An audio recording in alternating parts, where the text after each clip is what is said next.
Hello everybody and welcome back to the channel, and as you can see we are standing outside the Paris fan village, which is pretty miserable weather, but hopefully we'll have a lot of people descending upon it later as France take on Namibia tonight in their third clash. A win for them should put them into the quarterfinals. Now before we sort of continue, I'd like to introduce you to Rassie, who is the official Ferreira Sports Tour mascot. We have just come from the official store, which is just over there, and as you can see we're starting to kit ourselves up for the journey to come.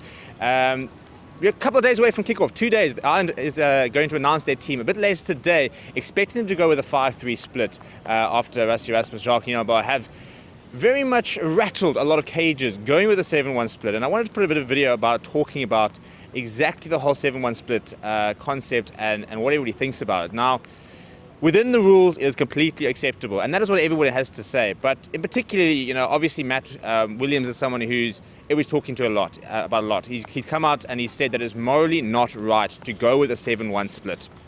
So I thought we'd talk a little bit about that. The 7-1 split is a very interesting concept. It's a very high risk, high reward strategy that the Springboks have gone with, and it could very much backfire if they get the right injuries, or the wrong injuries rather. Given the fact there's only one natural backline player in the thing. Now, it only works because of a player like Kwagga Smith, who can play within the backline, and so it's technically kind of almost a little bit like a 6-2 split with a very versatile utility player that sort of can slot into that role. But where a lot of people are worried about the 7-1 split is the implementation at lower levels. And this is where Matt Williams has come out and sort of said that in a professional circumstance, he's not worried about the island players. He's not worried about island welfare, for example. He's worried about this being implemented at lower levels.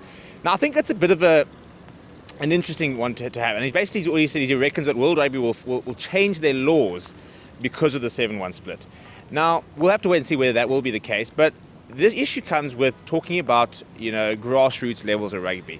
And the idea that from a player welfare point of view, if you're sitting in a club game, for example, a university game, and all of a sudden you've got 7 big forwards coming on fresh and taking on 7 tired forwards. And again, the biggest thing people always sort of seem to not realize is that it's 7-1 versus a 5-3, for example. So it's not like it's 7 new forwards against 8 forwards who have been playing the entire game. Of those 8 forwards in the opposition pack, 5 of them can be replaced in an orthodox 5-3 split. So technically, it would only be an extra 2 fresher players. So I don't think it's that much of a big swing. I think there's no doubt that there will be a certain amount of it in it. But I don't think, we need to move away from thinking that it's a brand new pack against a pack that's been playing for 60, 70 minutes, because the opposition can also change, 5 or 6 of their forwards. Also, I think when it comes to grassroots levels, I don't think, especially, in the club games I've played at university level and at club level, often, yes, you've got forwards, you've got backline players, but they're often not particularly well conditioned to the extent that these are.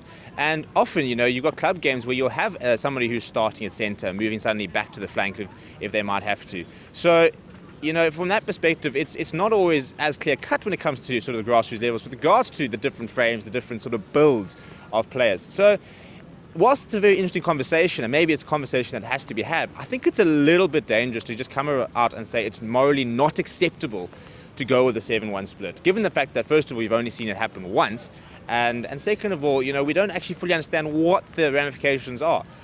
So I think it's a bit of a dangerous thing to put it out there. I'm enjoying the fact that it is creating a lot of buzz. That's the whole point, isn't it?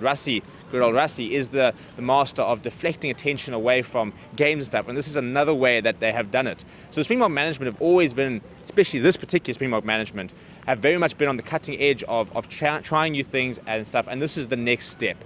Whether it's going to work, we'll find out on Saturday. Whether it's morally acceptable, that's up to you. Let me know. Whether it's within the laws, 100% definitely is, and it could be implemented throughout the rest of the World Cup. I want to know what you think down in the comments below. Let us know. Is it a good idea? A bad idea? Acceptable? Unacceptable? Will it change? Will it not? Let me know in the comments below.